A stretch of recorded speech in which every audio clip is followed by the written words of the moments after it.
Dear Patriots, before the news starts, please subscribe to our patriotic channel by clicking the subscribe button. Give us a thumbs up to this video. Don't forget to leave your opinion below in the comments section. Share the news on Facebook and Twitter so your friends see it. Thank you. Right after Harvard gave Chelsea Manning highest honor, former CIA director did the unimaginable. If you thought the leftist lunatics could literally not get any worse, think again. Now Harvard University has gone and given the transgender leaker Chelsea Bradley Manning their highest honor as a new Harvard Fellow. Not so fast. It turns out a lot of people are not too cool with the idea of a traitor getting a top honor.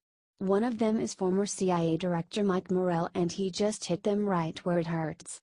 When he heard of the disgraceful actions by Harvard, he immediately handed in his resignation with a brutal letter stating he will not be part of a place that honors convicted felon and leaker of classified information. He is 100% right to leave, too. Clearly, Harvard is no longer deserving of the prestige it enjoys in the world. They have thrown away every value they ever had other than shock value.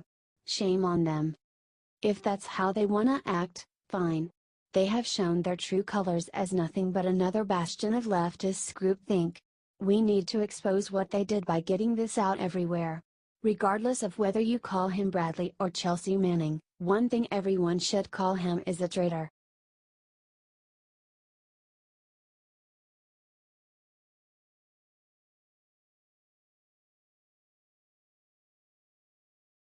Killshot Trump just decimated Bernie's universal health care with a single word. Bernie Sanders has been pushing extra hard to get Democrats to endorse universal health care before 2018. His goal is to try and get Dems to take the House and Senate, then push the bill through next year. There is only one problem with his plan. President Trump just threatened to veto the bill if Democrats ever do get it through. However, Trump said most of the blame for this entire bill falls on the Republican Party, who, according to the president, allowed this to happen by refusing to repeal and replace Obamacare when they had their chance. That means that Democrats have a chance of winning back seats and pushing universal health care when they do.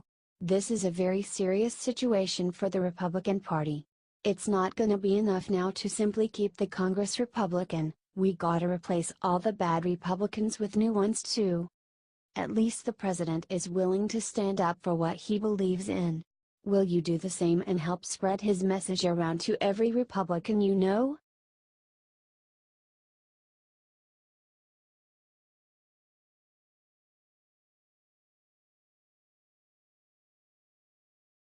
He flipped what Jimmy Carter just said about DACA will make Trump's jaw drop. Well, folks, the dam finally just broke.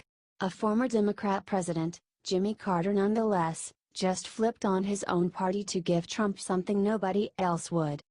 Jimmy Carter used a speech in Georgia today to let the people know that Trump's canceling DACA with a 6-month delay is pure political genius. According to Carter, the existence of DACA was really just a band-aid that Congress was using to address the issue of the illegal immigrants who were forced here by their parents and spent their lives in the U.S. Carter also said that Trump canceling it was the only way we can ever solve it once and for all. So basically, as long as the president was willing to keep DACA, all Democrats and Republicans would not talk about the issue because they didn't have to. The thing they won't tell you about DACA, though, is that it actually creates a second class of citizen. Those illegal immigrants in the program are not Americans. They must apply for a work visa every 2 years and are limited in their rights. Well, that's one president down. Jimmy Carter has now committed the unspeakable sin of the Democrats and sided with President Trump. That's more than we can say for either Bush. If you all think it's high time these former presidents show up to support Trump, help to get this out and make them do it.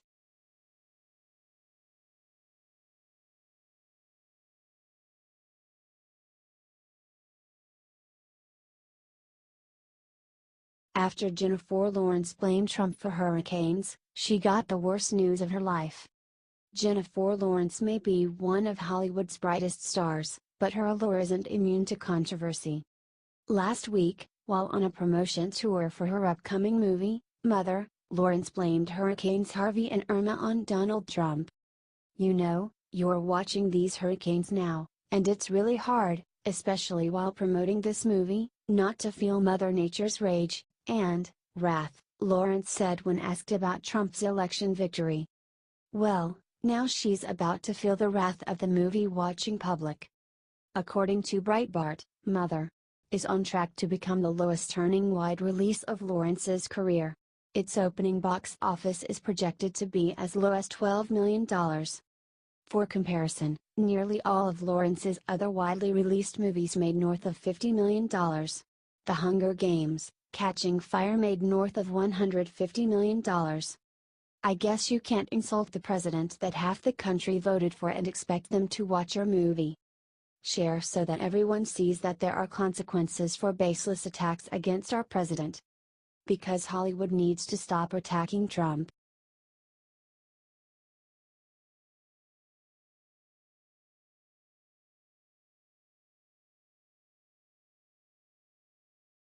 Trump just came out of the plane and said something that has Washington freaking out. President Trump said on Thursday that efforts by Susan Rice to unmask associates' identities in intelligence are just the tip of the iceberg.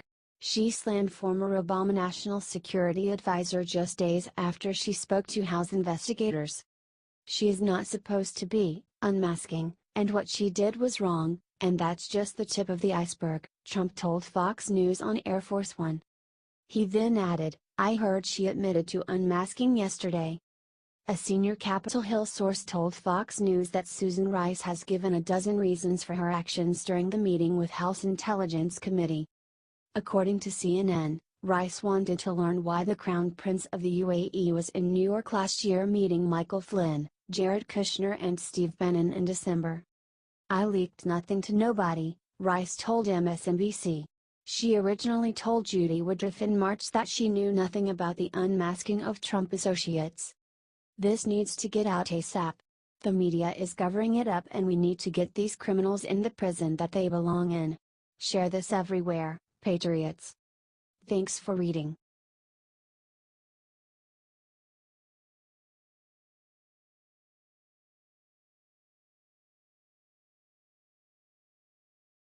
Seconds after arriving in Florida, jaws dropped when people saw what Melania had on her feet. First Lady Melania Trump managed to wow the entire nation once again today.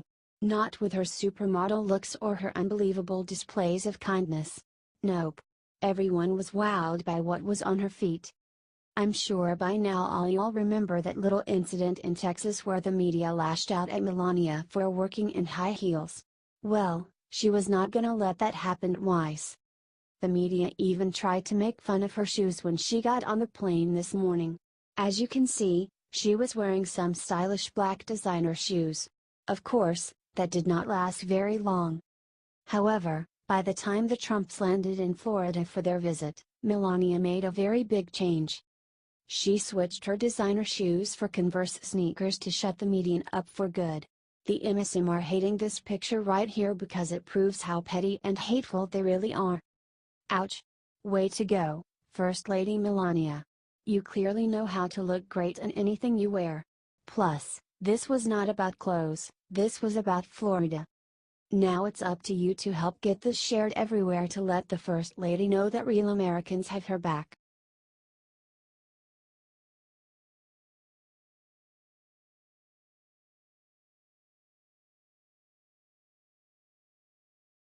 Checkmate. Trump just made Democrats agree to the one thing they didn't want. Democratic leadership just fell into Donald Trump's trap. This week, they thought they got Trump to flip sides on immigration. In reality, the Democrats were the ones who got conned. When Trump announced the impending end of DACA, the left lost their collective minds. They called the decision pure cruelty and began desperate efforts to save the program in Congress. But here's the thing, ending DACA was never part of Trump's agenda. He made the announcement because the unconstitutional program was about to get challenged in the courts, and it was almost certainly going to lose. Rather than let that happen, Trump wanted the program written into law. That's where he saw his opportunity. Trump realized that Democrats were so desperate to save the program, he knew he could use DACA to push elements of his immigration plan Democrats would never agree to under normal circumstances. And it worked. This morning, Nancy Pelosi and Chuck Schumer announced that they were in talks with the president to pass a border security package in addition to DACA. Both sides agreed that the White House and the Democratic leaders would work out a border security package, Pelosi and Schumer said in a joint statement. Possible proposals were discussed including new technology, drones, air support, sensor equipment, rebuilding roads along the border and the bipartisan McCall-Thompson bill. While there is no mention of the wall in their statement, Trump says that he wouldn't do anything without funding. But that funding could be supplied separately from this deal. In fact, some money has already been appropriated. So, for now, Trump just got even more than what he was asking for.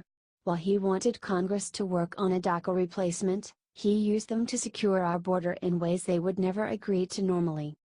Share so everyone knows that Trump is still delivering on border security. Otherwise, the media will lie and say he caved.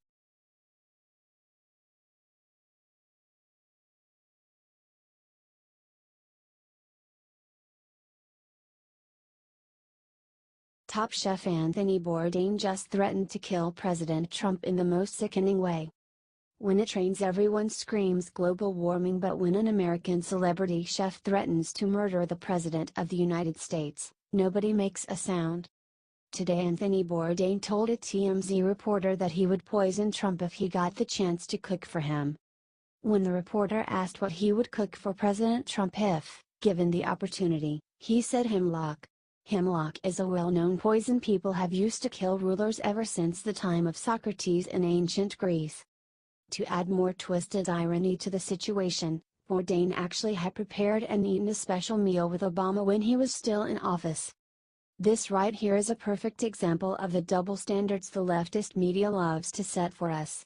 If you question anything about Obama, they name you a racist by default. However, if you threaten to kill Trump, they think you are just a funny joker.